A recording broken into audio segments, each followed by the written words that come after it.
Now, you ended up as an EIR, an entrepreneur in residence at Foundation Capital at some point. What was the story? How did you make that transition? Because that's a big leap, going from this long engineering arc into EIR, an EIR role at a VC firm, basically. Right, right.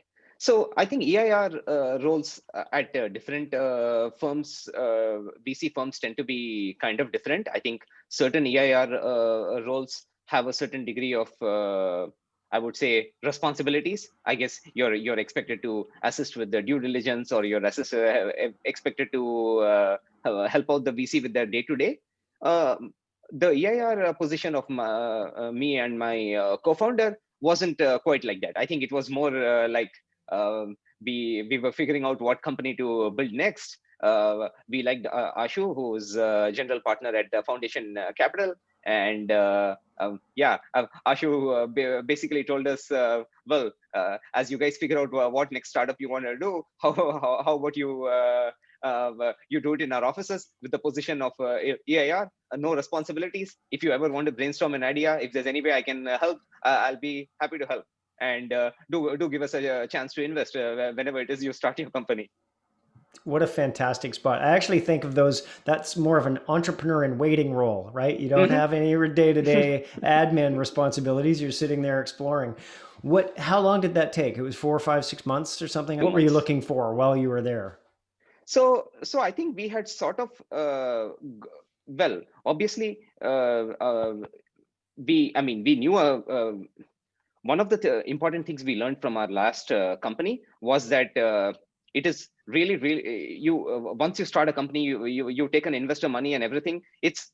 You really don't have a lot of time to sit back and reevaluate everything from first principles. If you ever want the time, you have maximum freedom at your disposal with regard to what company you wish to start, what space is it, and so on, where Mm-hmm. you can change your mind several times a day. It is before starting a company. So in fact, due to as a result of our previous company exit, there were investors, particularly investors in our previous company, that were telling us things like this: well, I know that you and Jonathan are going to start a company soon. How about you just set up a company, take our money, and then figure out what to do with it?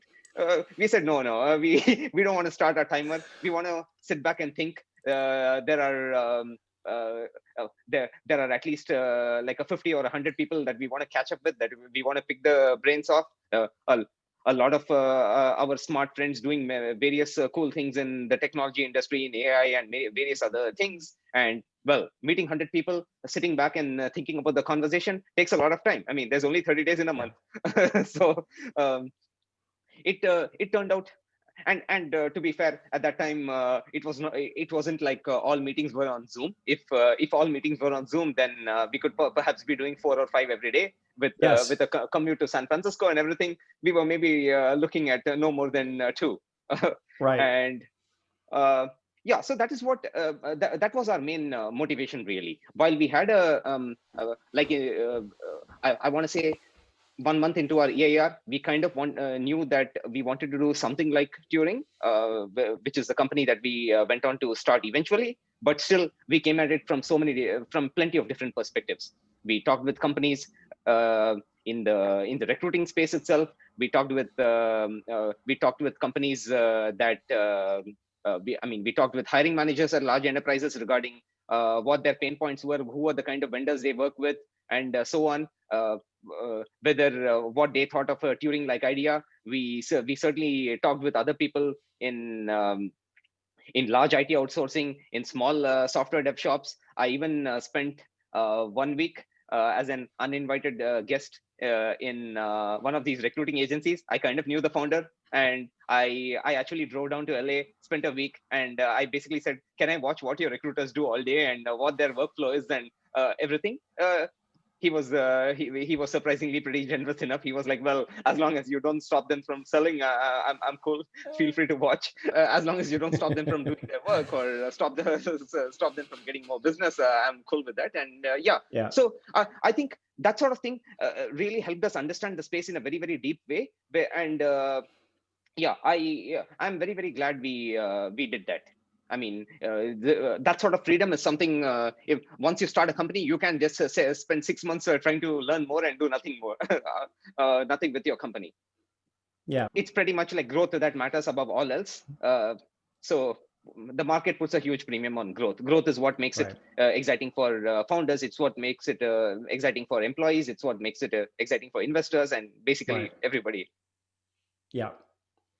What a cool opportunity to have the opportunity to sit back, do the time, have the 100 conversations, and do the thinking, because the Hmm. deep thinking is something that probably a lot of us don't have time for, don't make time for, create time for. So what an incredible opportunity.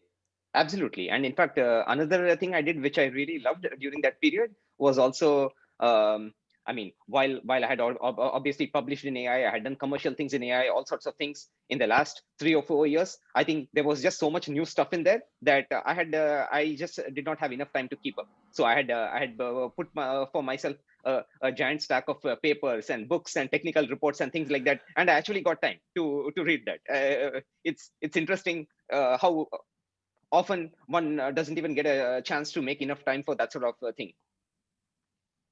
I'm curious about your process that you went through. You had these conversations. I'm curious about how you went from a universe of possibilities to a solar system and then down to, a single idea. Because I think that's a pretty interesting process for any entrepreneur founding team.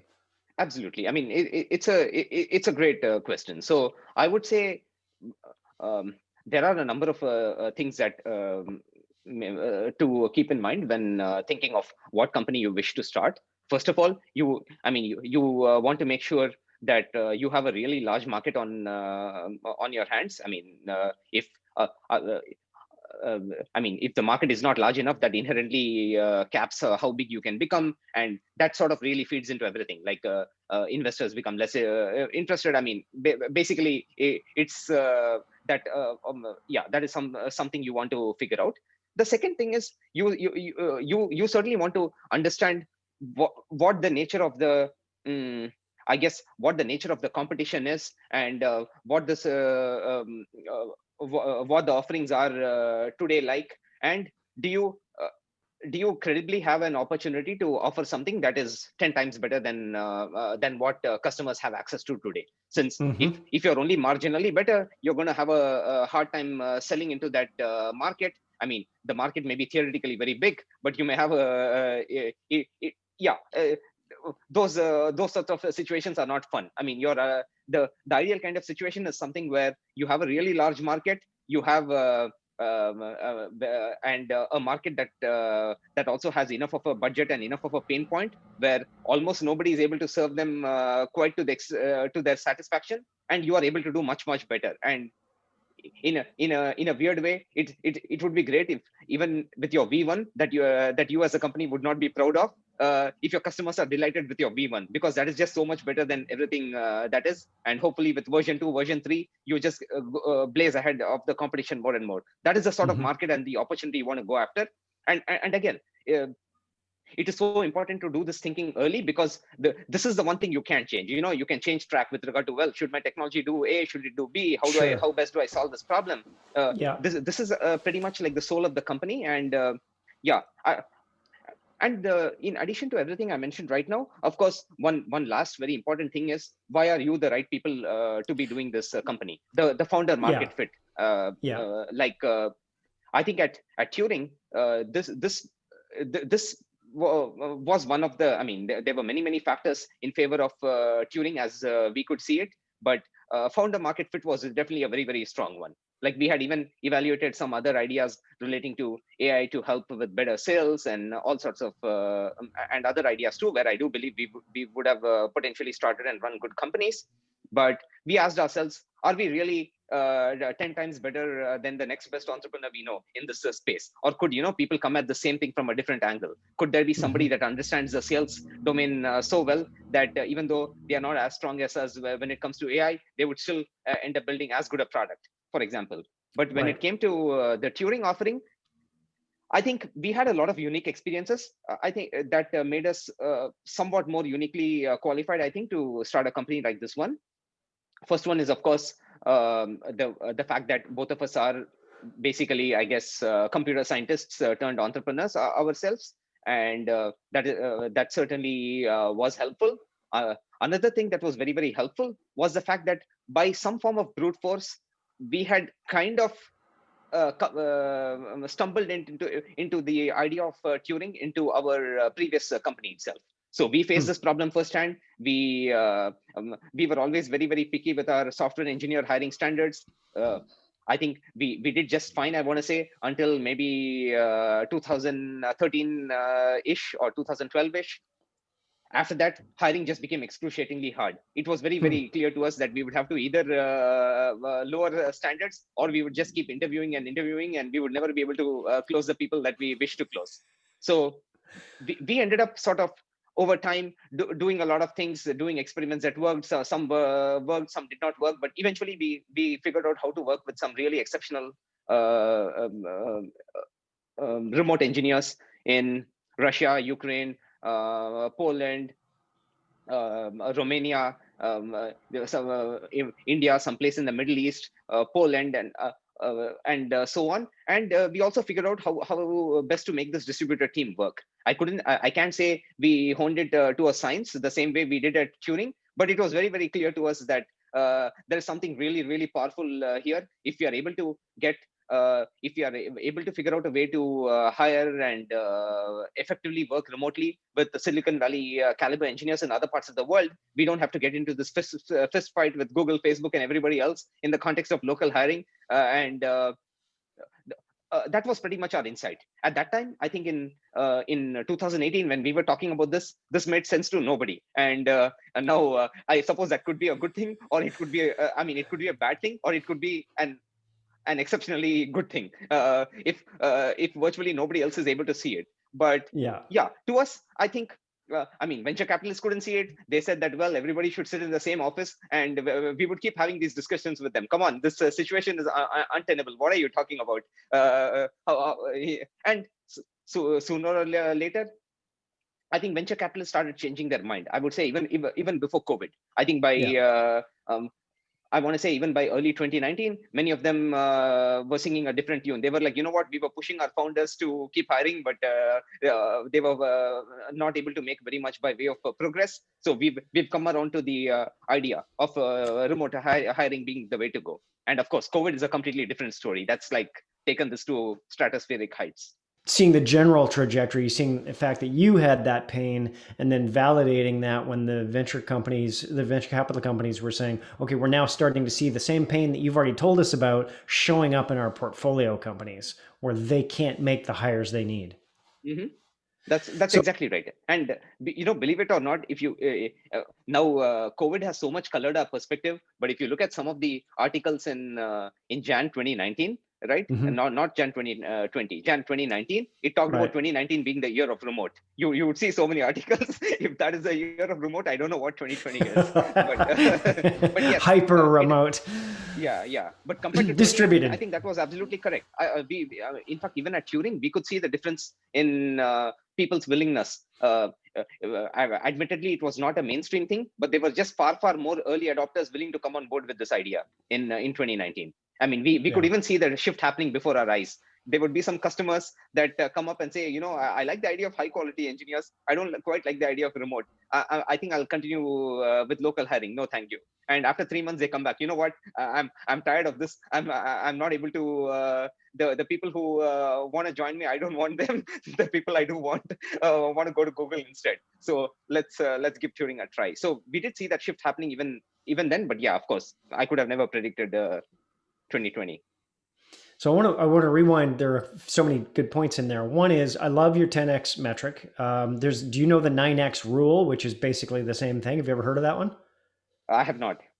That customers always overvalue what they have today, whether it's do it yourself or just doing it by hand or whatever. They overvalue today's solution by 3x, and they undervalue your new solution by 3x. So you have to be 9x better or more in order to get above the threshold condition beyond which they'll take action. Yeah, that makes a lot of sense. I have never heard it articulated this way, but yes, I agree. Yeah. And then on the next point, so you had these pains, you were working in Rev Content, you were building these distributed teams and kind of figuring out how to make that work. When you went into Foundation as the EIR and you were kind of brainstorming all these ideas, having these other conversations, How quickly did you go from a universe of other possibilities, including this one, down to maybe a small handful or 2 or 3 ideas, and then down to saying, okay, this is the one? So, I guess we wanted to give ourselves enough time there, so we did take a couple of months. I think over time, yeah. I want to say there was a good period of like I want to say at least 2 months when we wanted to be as open-minded as possible. But it's almost like this idea had a certain force of gravity. It went on dragging us into this. Okay. It won't At some let point we were go. yeah. At some point we were like, okay, how open-minded do we want to be really? This is so obvious. How much more time do we want to waste exploring other things? It was sort of like that. That's really funny. Yeah. Okay, so then the idea that won't leave you alone, you Hmm. finally say, okay, we're gonna really explore this. Maybe that's a couple months in, and then was the rest just figuring out, okay, if this is really the thing we're going to focus on, like how do we go to market, how do we build this thing? What was that next few months before you sort of exited and started the thing? Yeah, so I think that was exactly the time when I spoke with so many different. I spoke with so many different staffing companies of different types. I understood the staffing industry. I understood the economics. I understood what they do. This People doing local, people doing remote, people doing outsourced, the various sizes. The Talked with so many founders of different uh,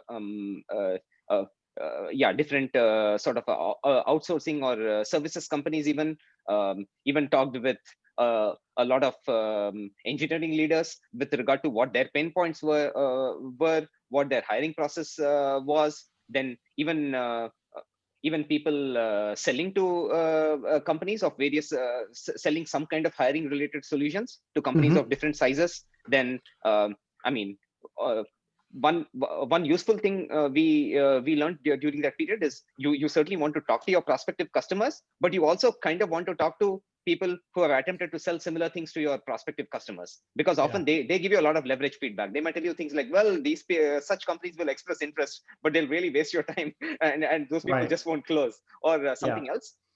Like in some ways, when you talk to one customer, you get one data point, but when you talk to some people who have already tried to sell to various people who have succeeded, some failed in some other cases, you get a lot more leverage feedback. It's like you're getting Right. 100 data points at once.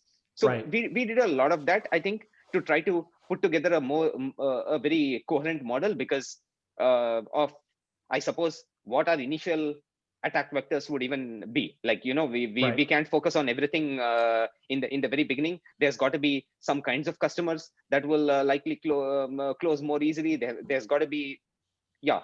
So I think that was our primary thing, and this also had one strong benefit in that it helped us better understand what this whole I guess what sort of players and what kind of people participated in the whole, let's say, industry that is devoted to solving some kind of recruiting needs, either within large companies, small companies, and so on. And that even helped us sort of better understand the kinds of people we could hire thereafter.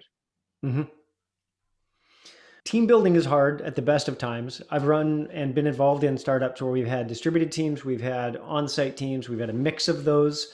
That comes with its own raft of issues where the people in the hallways, back in the days when we had hallways, were making decisions very rapid fire in the hallways because not everybody was in the same set of channels. And then the remote teams would say, when did you make that decision? They'd say 3 minutes ago over coffee, right? We made it, when you weren't around. So I found a lot of these issues around kind of the on-site teams had an advantage versus the remote teams. Of course, with COVID, everybody is a remote Hmm. member of a remote team at this point. So I think that actually is probably going to make it easier. But my question to you is, how do you pull together a high functioning team? Clearly, you're talking about, let's say, bringing individuals who are playing to their strengths, who are already really good at each of their respective domains. That's already a great start to building a good Hmm. team.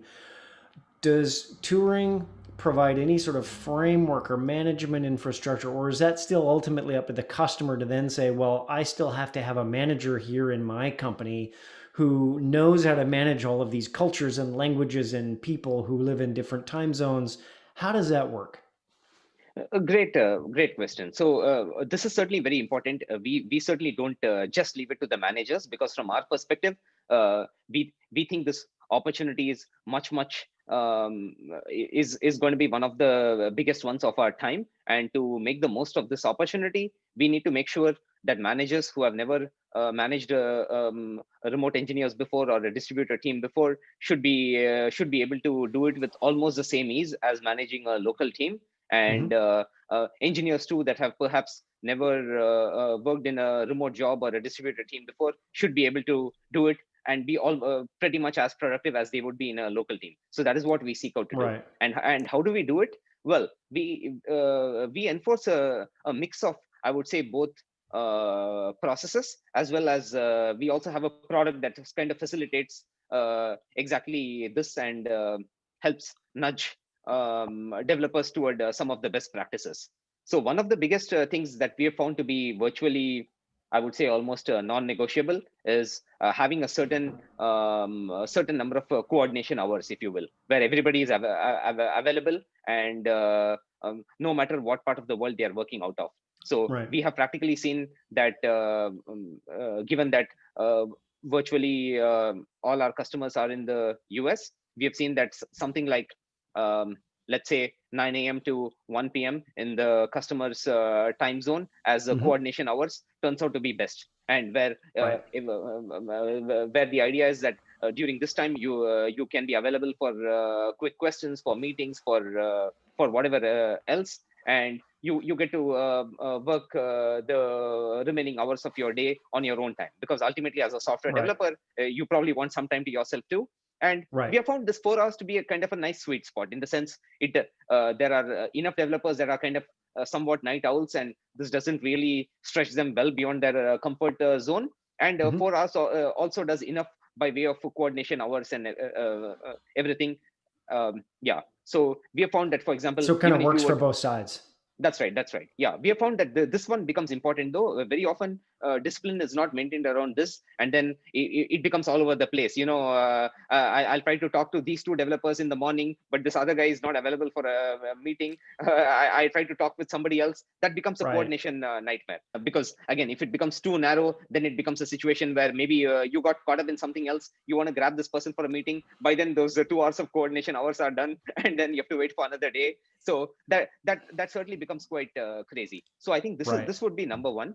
I think number two would be really impressing upon developers the need to be proactive communicators, and even kind of, in a sense, testing for that ahead of time. So Yeah. there is a certain kind of, I think, naturally introvert personality engineer, I think that could be more successful in a local setting. That does become a lot more challenging in a remote environment. One really has Right. to over communicate. So we uh, we have a product today that that nudges software developers to do virtual daily stand-ups, where they basically enter what did they do yesterday, what are they planning to do today, are there any blockers, and they also enter something like how do, what is their tentative plan for the week ahead. Okay, I plan to, roughly speaking, work on these things. These I believe would roughly take these many number of hours, and these things get emailed to the manager. This also reduces the need for any miscommunication. Like, one of the standard problems in a completely unmanaged remote setup, or an unplanned remote setup, is something like a manager complains, well, message sent was not message received. This is what I wanted the developer to do. The developer went off on their own tangent. What this person did in the last week or two was utterly useless. That is not what I had in Right. mind. Things of that sort.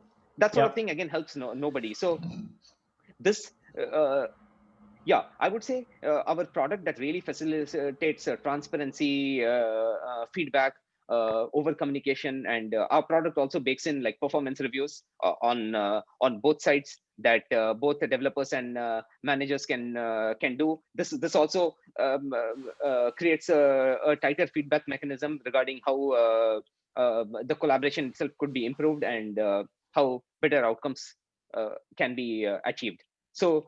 Um, yeah, I think the fact that to summarize, I would say both sound process. Yeah, I think three things really help us solve a lot of the normally happens with remote collaboration. Number one, we select for people that that have the propensity to do this, that are somewhat proactive communicators, effective communicators, and so on. So that is very important. Number two, we we have our processes, the most important of them being the 4-hour time zone overlap with the customer's normal time zone. And Mm-hmm. number three would be our product, which encourages a lot of transparency and proactive communication also.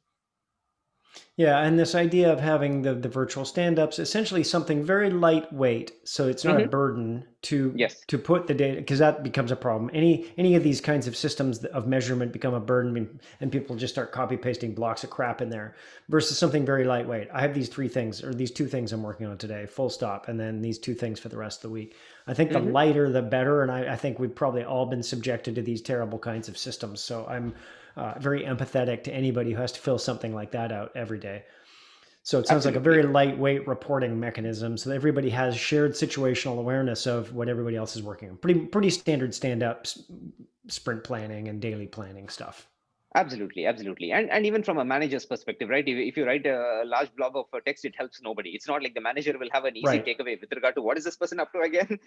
Well, and If especially across multiple languages and cultures, Sure, simpler sure. is better. Though to be fair, in our case, all our developers are English speaking and work directly with the manager. So that is certainly Okay. something we filter out for. I think it would certainly be a lot harder as a problem if you did not have English speaking developers. I do believe that would cause that would cause a lot of collaboration problems. In fact, I'm actually looking forward to AI solving that problem. You gave so much great advice at the beginning around, understanding, is the market big, and is this an opportunity, a place where we can grow and the team can be excited and investors potentially can be excited, and how to focus in on an idea, look at a universe, have a lot of conversations, do the deep thinking that's required, and then identify if that is a good opportunity to go after, and if so, how to focus on it really sharp. That alone is great advice across the board.